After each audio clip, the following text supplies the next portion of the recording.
Pada pertemuan keempat ini kita akan mengkaji tentang aspek pasar dan pemasaran dalam mata kuliah studi kelayakan bisnis.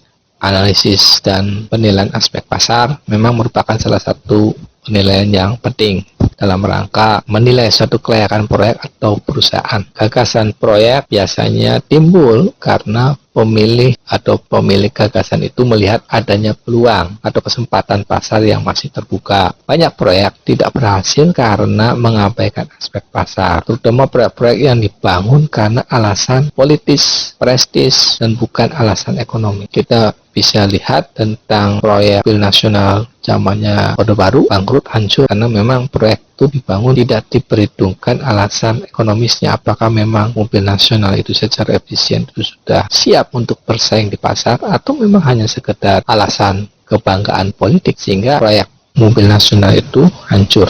Jadi di dalam penilaian aspek pasar dan pemasaran, kita akan membahas antara lain tentang cara mencari atau memilih gagasan proyek, memperkirakan luas pasar yang diminta dan pasar yang tersedia. Nah, ini kita perlu untuk mengetahui tentang posisi perusahaan. Dan dalam aspek pemasaran itu memposisikan perusahaan dan bagaimana menciptakan image citra baik di konsumen itu menjadi hal penting untuk kita bersaing di pasar.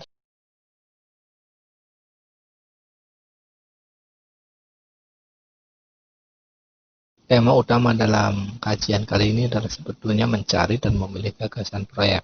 Ada beberapa item yang akan dikaji adalah pertama, kriteria pemilihan produk, kedua, usaha menumbuhkan gagasan, ketiga, melakukan pemilihan gagasan proyek, dan studi kelayakan pendahuluan.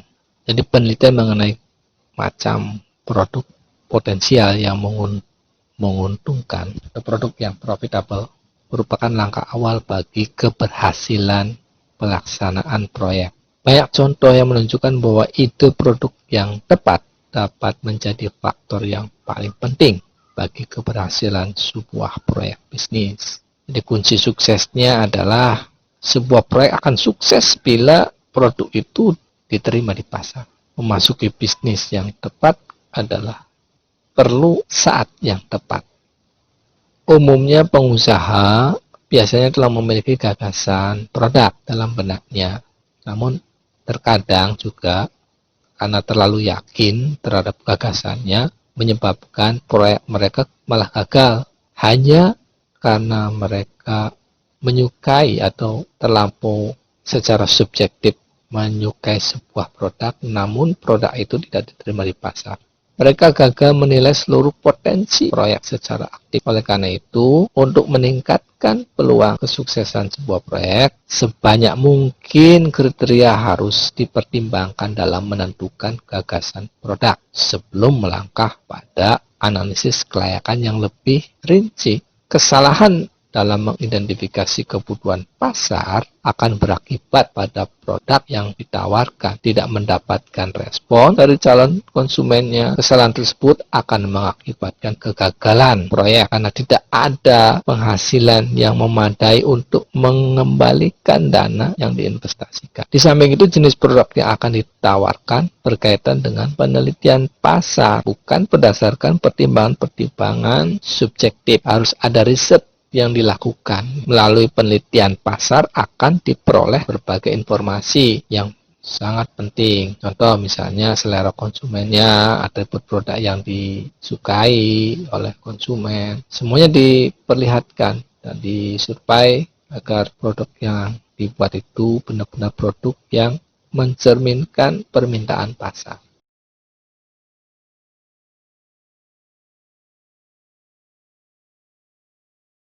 Dalam topik ini kita akan menjelaskan tentang kriteria pemilihan produk. Jadi kita membahas tentang apa saja produk yang akan kita tawarkan di pasar.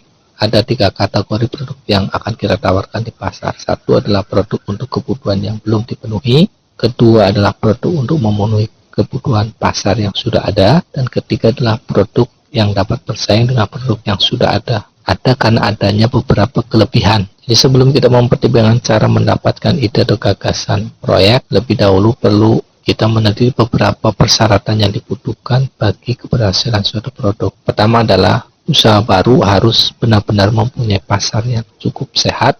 Pasarnya itu benar-benar sudah ada permintaan yang cukup baik dalam jangka panjang agar dapat bertahan lama. Langkah selanjutnya adalah mencari jenis produk yang diperlukan di pasar tersebut. Tentunya penelitian-penelitian tentang jenis produk yang diperlukan di pasar ini menjadi daya dukung kuat dalam pemilihan atau dalam pemilihan kriteria produk yang akan kita tawarkan ke pasar. Apakah produk itu adalah kebutuhan yang belum dipenuhi, atau produk yang memenuhi kebutuhan pasar yang sudah ada, atau produk yang bersaing dengan produk yang sudah ada karena adanya beberapa kelebihan.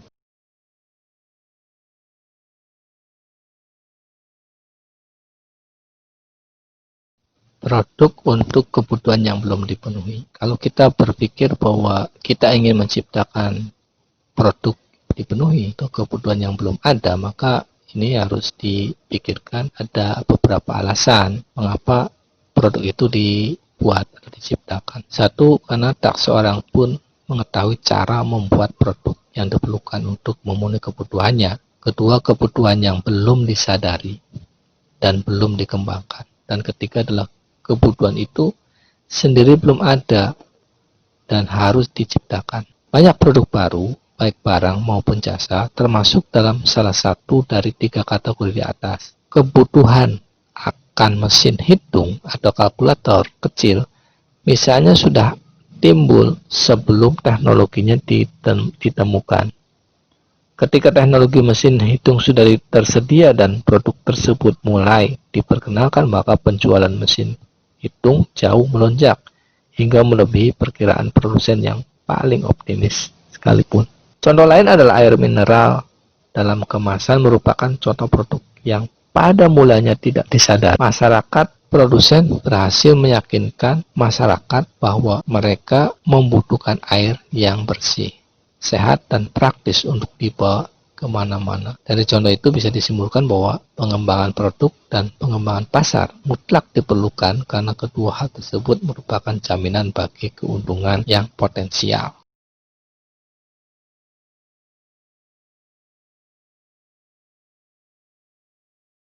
Strategi produk untuk memenuhi kebutuhan pasar yang sudah ada. Produk jenis ini diciptakan untuk memenuhi kelebihan permintaan atas penawaran. Permintaan potensial atas produk jauh lebih besar dibandingkan dengan kapasitas penawaran yang ada. Produk dapat berupa produk sejenis dengan produk yang sudah ada di pasar. Dalam kondisi tersebut, produsen secara normal akan meningkatkan outputnya untuk memenuhi permintaan yang belum terpenuhi dengan mempertimbangkan beberapa faktor seperti kapasitas, tersedianya bahan baku, teknologi, tenaga kerja, modal, dan faktor produksi lainnya. Ini bisa Anda lihat di pasar Tegal Kubuk misalnya. Produk-produk pakaian yang misalnya kolor ya yang banyak diproduksi di Tegal Kubuk itu kan produk itu sudah ada. Tapi mengapa mereka pada menciptakan? Karena memang mereka bisa mendapatkan ongkos tenaga kerjanya lebih murah, sehingga walaupun produk itu sudah ada, dia bisa menciptakan atau bisa membuat produk itu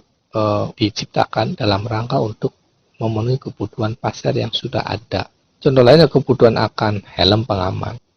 Diberlakukannya peraturan wajib memakai helm itu juga merupakan kebutuhan yang sudah ada, terciptakan ada aturan untuk memakai helm, sehingga kita bisa menciptakan produk karena kebutuhannya memang ada.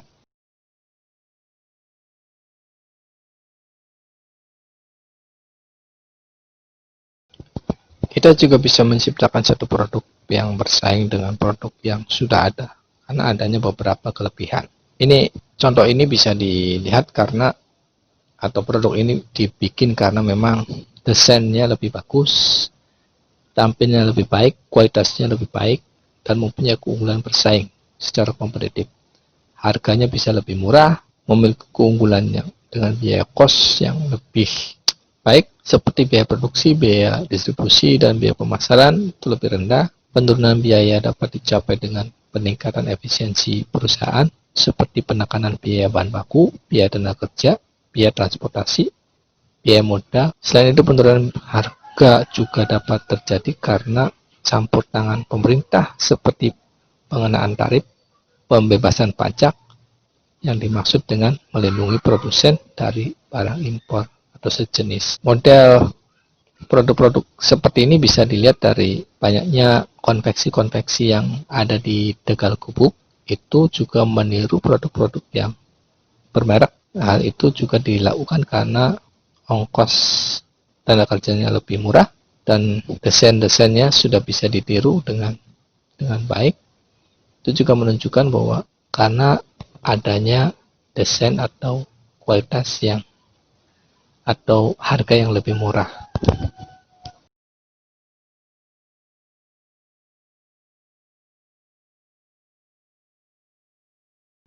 Usaha menumbuhkan gagasan menurut Karger dan Mudrik menyarankan dua pendekatan kunci. Satu adalah mencari kebutuhan dan membuat produk untuk memuaskan kebutuhan tersebut, atau mendapatkan itu produk dan kemudian menentukan kebutuhan. Jadi Mudrik ini berusaha untuk menjelaskan tentang bagaimana gagasan itu diciptakan. Pertama adalah dengan dua model pendekatan itu yang kemudian akan dijelaskan satu persatu bagaimana mencari kebutuhan dan juga bagaimana mendapatkan ide produk akan dijelaskan pada slide-slide berikutnya.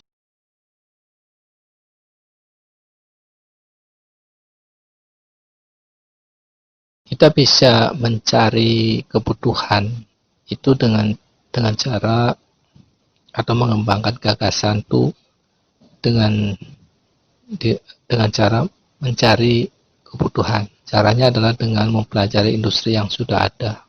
Informasi industri, misalnya kita bisa merekap tentang nama, alamat, tentang industri-industri yang ada di Cirebon, misalnya produk-produk yang dibuat, jumlah tenaga kerja, semua informasi kita himpun untuk memahami tentang kebutuhan suatu produk.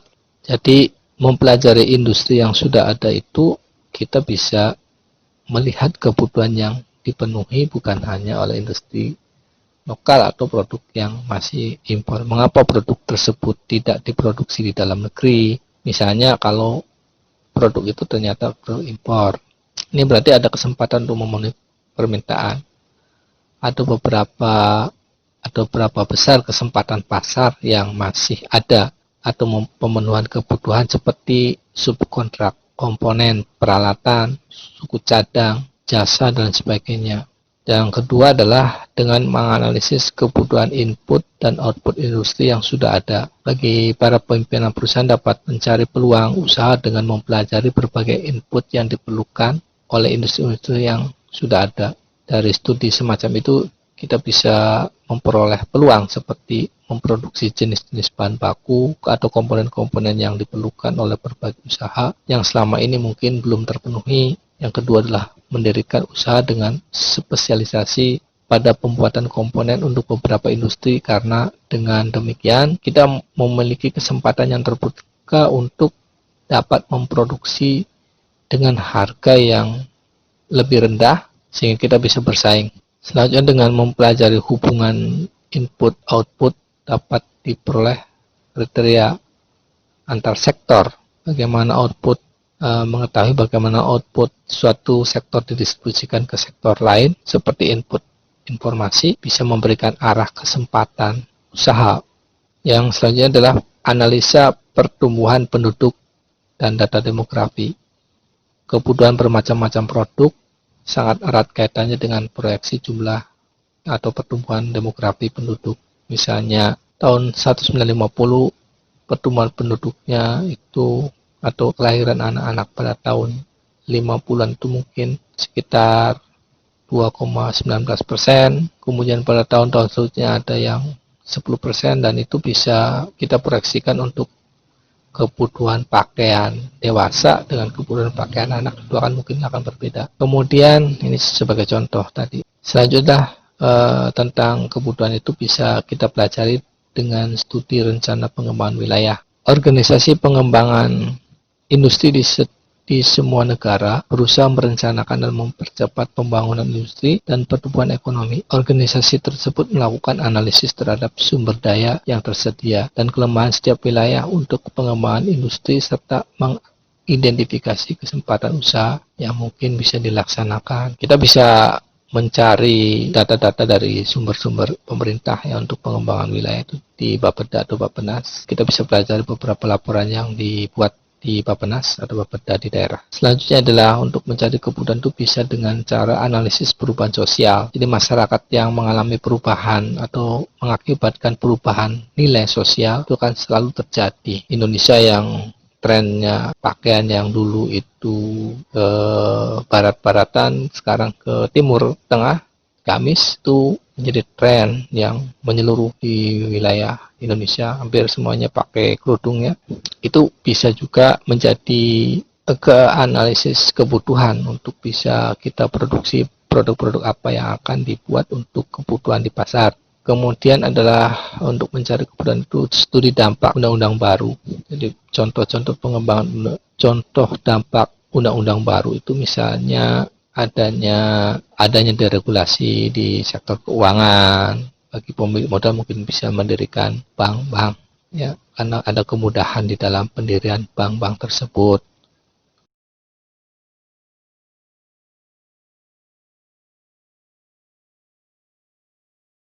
Lalu bagaimana kita mendapatkan ide produk? Jadi ide produk itu kita akan teliti beberapa item yang dipaparkan di slide ini, bahwa ide produk itu bisa kita dapatkan karena kita meneliti material lokal dan sumber daya lainnya. Jadi ada cara terbaik untuk menumbuhkan ide produk adalah dengan meneliti tersedianya sumber daya lokal. Apabila semua sumber daya tersebut dijual ke daerah lain untuk proses lebih lanjut, sedangkan pengusaha hanya mendapatkan keuntungan kecil, mengapa sekarang tidak kita produksi saja di tempat itu? Contoh, Indonesia merupakan pengekspor rotan terbesar di dunia. Kenapa harus bahan mentahnya dijual, lalu yang memproduksi rotannya Cina, Jerman, dan sebagainya? Sedangkan kalau kita produksi di dalam negeri, maka mungkin nilai tambahnya juga akan banyak. Dan juga karena bahan bakunya berlimpah, sangat berlimpah. Ya, selanjutnya adalah mempelajari substitusi impor. Ide produk juga kita bisa dapatkan karena kita bisa mempelajari substitusi impor. Informasi tentang adanya permintaan di dalam negeri akan diperoleh dengan mempelajari daftar impor. Ada beberapa keuntungan yang diperoleh dengan mendirikan perusahaan untuk produk-produk yang semula diimpor. Misalnya, menciptakan kesempatan kerja baru, mengurangi ketergantungan kita kepada negara lain, meningkatkan kemampuan industri di dalam negeri, menjaga agar modal tidak lari ke luar negeri. Dengan membuat produk tersebut di dalam negeri, maka akan mendapatkan nilai tambah. Selanjutnya, ide untuk mendapatkan ide produk itu bisa juga dengan studi lokal skill dan implementasi teknologi baru, implikasi teknologi baru. Tersedianya tenaga kerja dengan keterampilan yang dimiliki merupakan pertimbangan lain bagi didirikannya suatu usaha yang sesuai. Misalnya, industri barang-barang kerajinan untuk memenuhi pasar wisata.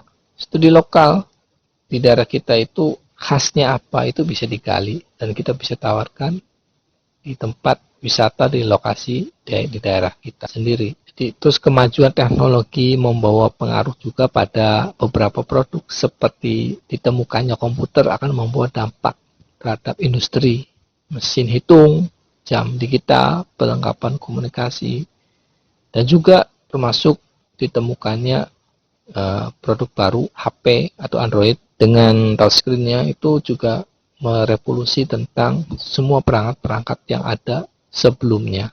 Selanjutnya bisa juga dengan menggunakan daftar industri. Daftar industri seperti klasifikasi standar industri, standar industrial classification, sangat membantu bagi inovasi produk-produk baru, mempunyai kaitan dengan produk yang sudah ada atau produk yang benar-benar baru. Terdapat beberapa tindakan yang harus untuk memproses kreativitas penciptaan produk baru itu. Pertama itu ada beberapa istilah untuk bagaimana kita memahami istilah-istilah ini. Contoh misalnya modifikasi. Istilah modifikasi itu dalam kreativitas penciptaan produk baru itu adalah produk yang sudah ada dalam beberapa segi seperti warna, ketajaman, suara, gerak, manfaat. Nah, itu namanya modifikasi. Kita menambah fitur-fitur yang sebelumnya tidak ada menjadi ada, kemudian menyusun kembali. Dalam hal ini komponen atau schedule atau pada pola rangkaian dalam proses produksi mungkin bisa lebih singkat, lebih cepat, lebih efisien. Itu juga bisa menambah daya saing produk. Atau juga dengan istilah memperbesar jumlah unit, tindakan, harga lebih besar, lebih tinggi, memperbesar jumlah, memperbesar harga, atau memperbesar ukuran, itu juga bisa. Misalnya Indomie Jumbo. Yang keempat adalah mengurangi. Istilah mengurangi yang dapat dilakukan dengan cara menghilangkan atau memperpendek atau membagi atau memperkecil produk yang sudah ada. Karena mungkin bagi sebagian kalangan Indomie Jumbo itu lebih, atau mie Jumbo itu adalah sesuatu yang memang dianggap lebih murah, tapi bagi beberapa orang mungkin makan mie yang banyak atau terlampau besar juga tidak diinginkan. Jadi tergantung nanti kebutuhan masing-masing. Jadi tiap-tiap orang memiliki kebutuhan yang berbeda. Atau kombinasi. Kombinasi ini misalnya kombinasi unit, ide-ide, campuran, golongan, macam-macam campuran, atau substitusi power, substitusi pendekatan proses, bahan-bahan atau unsur-unsur yang digunakan dalam pembuatan produk. Atau dengan cara mengubah suatu keseluruhan hubungan antar produk atau memunculkan kembali produk baru atau manfaat baru. Nah, itu semua ada beberapa istilah yang dikembangkan. Selanjutnya adalah penerbitan beberapa gagasan dari hasil-hasil penelitian, majalah, dan sebagainya. Bisa dicari. Ide baru itu bisa dicari dari hasil-hasil riset beberapa lembaga yang memang kompeten untuk menerbitkan hal-hal atau hasil-hasil penemuannya.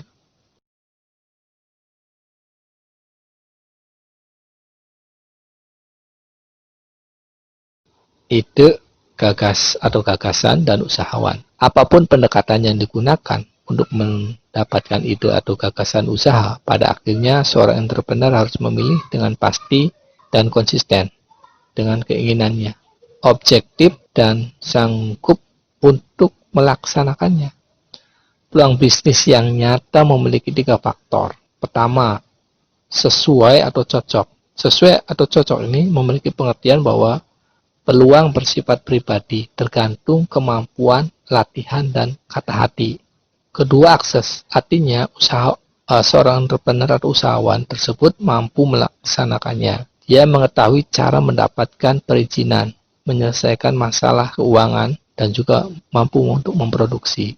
Ketiga adalah potensial, artinya bahwa usaha yang akan dilakukan harus mampu menawarkan prospek pertumbuhan yang cepat dan memberikan keuntungan investasi yang tinggi.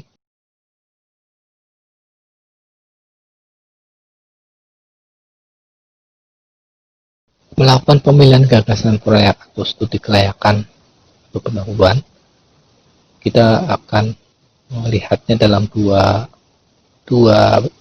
titik utama. Satu adalah perbandingan berbagai produk, kedua adalah studi kelayakan pendahuluan yang masing-masing akan kita jelaskan pada slide selanjutnya.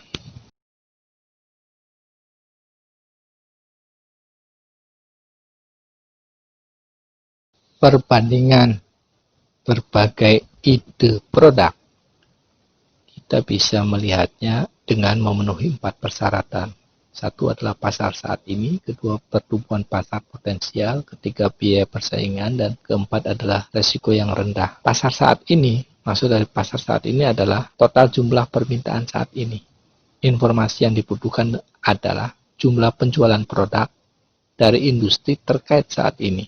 Namun jumlah penjualan sangat tergantung pada prospek permintaan atau produk.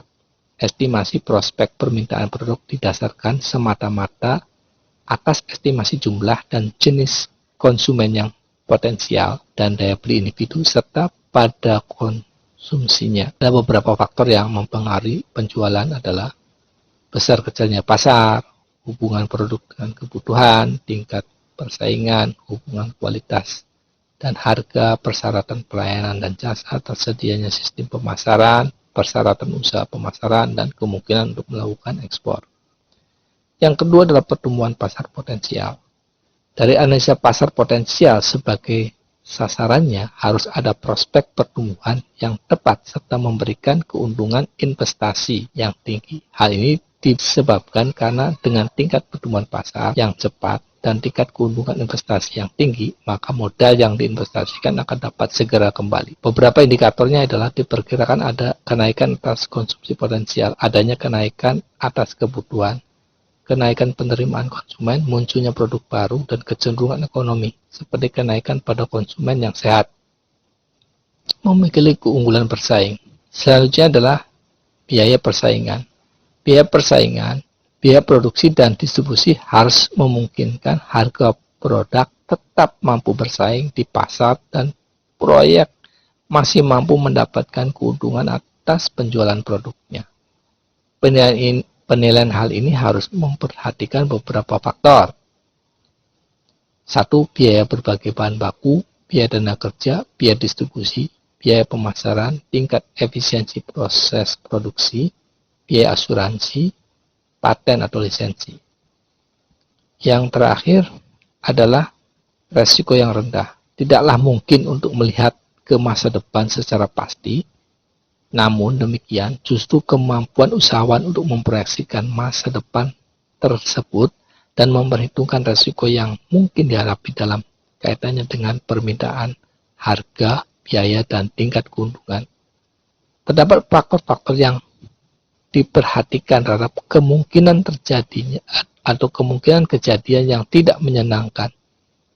Antara lain, kestabilan pasar dalam siklus ekonomi, resiko teknologi, kompetisi impor, ukuran kemampuan pesaing, resiko kualitas, dan keandalan permintaan yang dapat diprediksi, biaya investasi awal, kemudahan mendapatkan input, peraturan dan pengawasan, persyaratan ketersediaan dan permintaan musiman, dan keeksklusifan desain.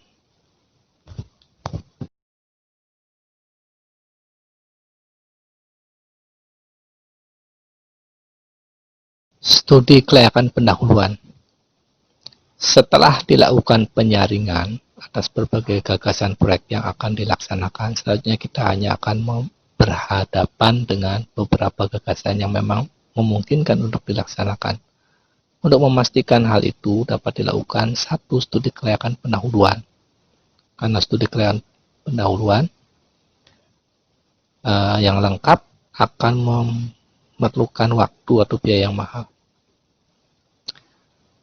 Studi kelayakan perusahaan yang lengkap akan memerlukan waktu dan biaya yang mahal. Namun demikian, studi kelayakan tetap diperlukan untuk menunjukkan secara lebih rinci dan mendalam tentang hasil-hasil studi kelayakan pendahuluan. Studi kelayakan memang diperlukan untuk lebih meyakinkan dan memperjelas lagi temuan-temuan dalam studi pendahuluan. Adapun tujuan dilakukannya studi kelayakan pendahuluan adalah untuk menentukan apakah diperlukan studi kelayakan lebih lengkap lagi dan menentukan cara yang tepat dalam analisis pasar, kelayakan teknis, dan biaya investasi. Kemudian adalah mengestimasi biaya untuk studi kelayakan yang lebih mendalam. Selain ketiga tujuan tersebut, analisis kelayakan pendahuluan akan membantu dalam membuktikan profitabilitas proyek. Di dalam studi kelayakan pendahuluan masih sangat besar ketergantungan pada masalah produk karena masalah tersebut merupakan perhatian utama di seluruh aspek pemasaran secara material. Studi kelayakan pendahuluan pada umumnya meliputi beberapa bagian. Nah, ini diterangkan di beberapa poin-poin utama di dalam studi kelayakan pendahuluan. Satu adalah gambaran produk, kedua adalah gambaran pasar, ketiga garis besar perbedaan teknologi, keempat faktor produksi utama, 5 estimasi biaya, 6 estimasi keuntungan dan data lain. Gambaran produk atau product description, karakteristik produk yang akan dibuat harus digambarkan dengan jelas. Kemungkinan produk substitusi yang ada di pasar. Produk-produk yang ada hubungannya juga harus dideskripsikan. Produk apa saja yang dapat dan harus diproduksi. Kedua adalah gambaran pasar, market description. Gambaran pasar ini mencakup baik pasar yang sudah ada maupun pasar potensial serta gambaran pesaingnya. Gambaran pasar meliputi di mana produk tersebut dibuat. Ada apa? Ada berapa perusahaan atau berapa yang memiliki spesialisasi produk tersebut? Bagaimana produk nasional atau impor atau ekspor? Apakah ada insentif dari pemerintah? Bagaimana estimasi konsumsi? Bagaimana struktur harga? Bagaimana estimasi usia produk? Siklus unsur produk atau siklus umur produk?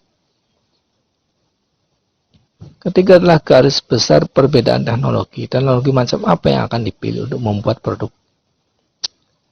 Harus digambarkan dengan jelas, serta kemungkinan perkembangan atau munculnya teknologi mutakhir. Selain itu juga harus diidentifikasi faktor-faktor yang mempengaruhi pemilihan lokasi proyek seperti tersedia tenaga kerja, skill, kualitas, jarak antara lokasi proyek terhadap pasar, bahan baku, dan input lainnya, biaya atau fasilitas transportasi, jaringan kereta api, pelabuhan, jalan, dan sebagainya, pembangkit tenaga listrik, tenaga kebutuhan air, kualitas maupun kuantitas, dan lingkungan persaingan, pajak, pengawasan, dan sebagainya. Empat adalah faktor produksi utama. Faktor produksi utama yang utama seperti bahan baku, air, pembangkit tenaga gas, dan ahli harus diteliti dengan cermat.